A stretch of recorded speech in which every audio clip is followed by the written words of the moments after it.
वही कातिल, वही मुद्दई और वही मुंसिफ। श्रीराम मंदिर ट्रस्ट के कई पदाधिकारी सवालों के घेरे में। सब कुछ रफादफा करने, कई जद्दोजहद की आशंका। वही कातिल, वही मुद्दई और वही मुंशिफ वाली कहावत इन दिनों श्रीराम मंदिर ट्रस्ट में हुई हेराफेरी की जांच में साबित हो रही है।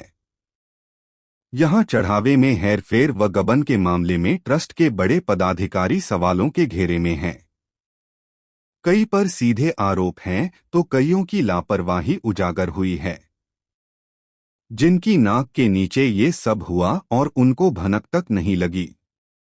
अब सवाल है कि ट्रस्ट में इनके रहते हुए क्या निष्पक्ष जांच मुमकिन है, क्योंकि ट्रस्ट के पदाधिकारी पावरफुल और ऊंची पहुंच वाले भी हैं।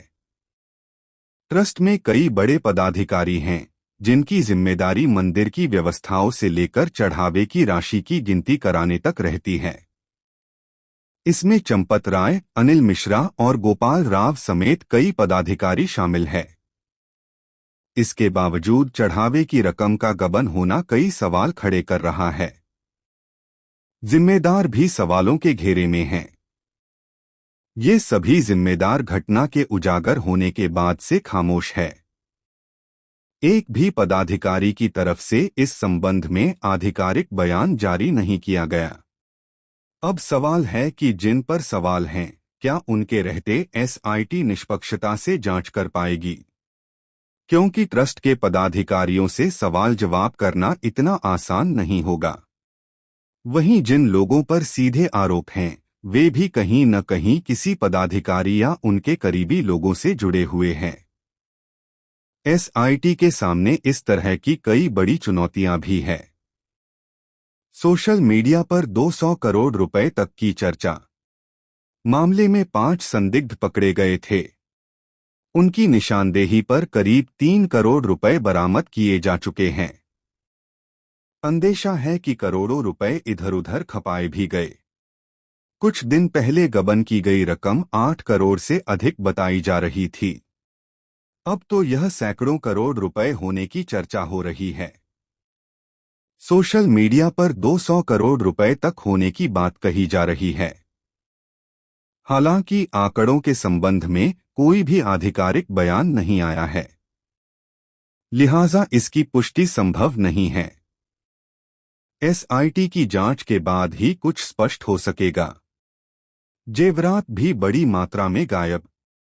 सूत्रों के मुताबिक चढ़ावे की राशि के साथ चढ़ावे के जेवरात भी गायब किए गए हैं। इसमें करोड़ों का सोना चांदी शामिल है। यही नहीं, एक चर्चा यह भी है कि 2 किलो की सोने की गदा भी गायब है। अब यह बात कितनी सही है, इसका अभी तक पता नहीं है, क्योंकि कोई भी कुछ बोलने को तैयार नहीं है। दोषियों के साथ खामियों की भी पड़ताल। नृपेंद्र मिश्र। अब मामले की जांच तेज गति से आगे बढ़ेगी और दोषियों के साथ साथ व्यवस्था को खामियों की भी पड़ताल होगी। इस पूरे घटनाक्रम ने मंदिर प्रशासन को एक ऐसे मोड़ पर ला खड़ा किया था जिसे क्रॉस सड़क कहा जा सकता है, लेकिन अब लक्ष्य भविष्य की ओर बढ़ते हुए श्रद्धालुओं का विश्वास और अधिक मजबूत करना है। माफ नहीं करेंगे, सब जेल जाएंगे। विनय कटिया। मामले से बहुत बड़ा दर्द हुआ है। चोरों को माफ नहीं करेंगे, सबको ठीक करेंगे। ये सब जेल जाएंगे, छोड़ा नहीं जाएगा। जहां 2 दिन या 4 दिन में जाएंगे, किसी को नहीं छोड़ेंगे। राम मंदिर के ट्रस्टी भी जांच के दायरे में हैं, किसी को भी बख्शा नहीं जाना चाहिए। सबकी जांच हो रही है। एसएसपी इन लोगों के हाथों में हथकड़ी लगाएंगे। ऐसी कार्रवाई होगी जो आने वाले दिनों में मिसाल बनेगी। भगवान अपने पैसे को ढूंढ लेंगे। इकबाल। बाबरी मस्जिद के पूर्व पैरोकार इकबाल अंसारी ने निष्पक्ष और पारदर्शी जांच की मांग की है।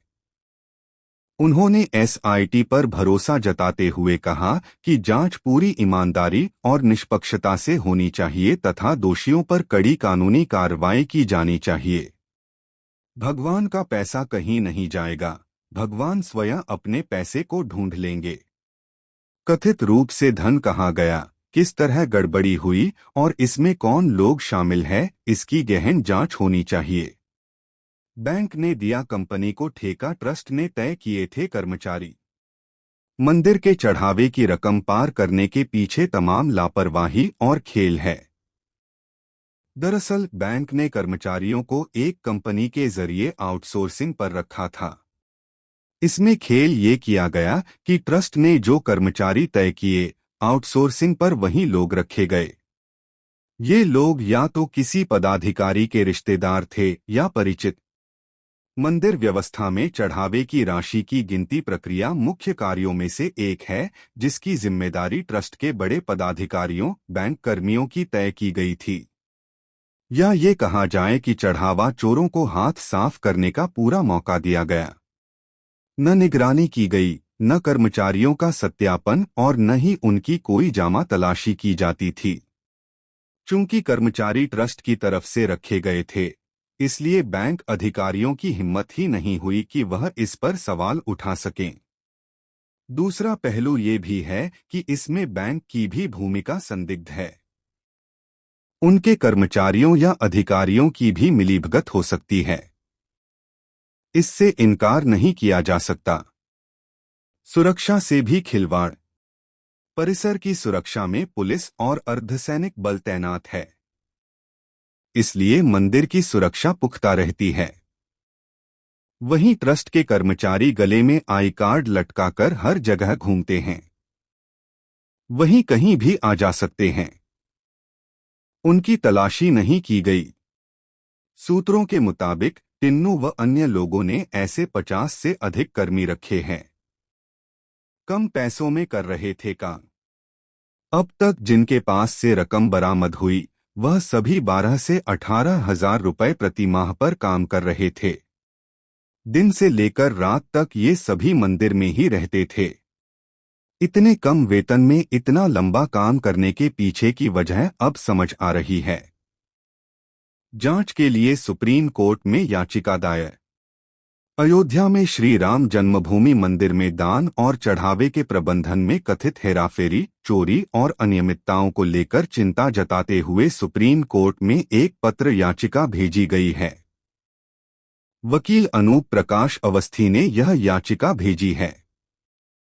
इस पत्र याचिका में सुप्रीम कोर्ट से आग्रह किया गया है कि वह मंदिर के दान में हुई कथित हेराफेरी की जांच के लिए प्राथमिकी दर्ज करने और केंद्रीय जांच ब्यूरो (सीबीआई) जैसी स्वतंत्र एजेंसी से अदालत की निगरानी में जांच कराने का निर्देश देने पर विचार करे। याचिका में श्रद्धालुओं के योगदान को सुरक्षित रखने और मंदिर के कोष के संग्रह, लेखा-जोखा, रखरखाव और वितरण में पारदर्शिता सुनिश्चित करने के लिए एक निरंतर न्यायिक निगरानी तंत्र बनाने की भी मांग की गई है। कुंभ की तरह माघ मेले के दौरान भी बेशुमार चढ़ावा। पिछले साल हुए कुंभ में करीब 67 करोड़ श्रद्धालु प्रयागराज पहुंचे थे। इसमें से करोड़ों लोग अयोध्या भी दर्शन करने आए। सूत्र बताते हैं कि उस दौरान चढ़ावे को राशि में बेशुमार वृद्धि हुई थी। इसका फायदा उठाते हुए चढ़ावा चोरों ने एक दिन में 10 से 15 लाख रुपए तक पार किए। यही नहीं, इसी तरह का खेल माघ मेले के दौरान भी हुआ। तब भी श्रद्धालुओं की संख्या में इजाफा हुआ था। उस दौरान भी हर दिन मोटी रकम गिनती के दौरान पार की गई।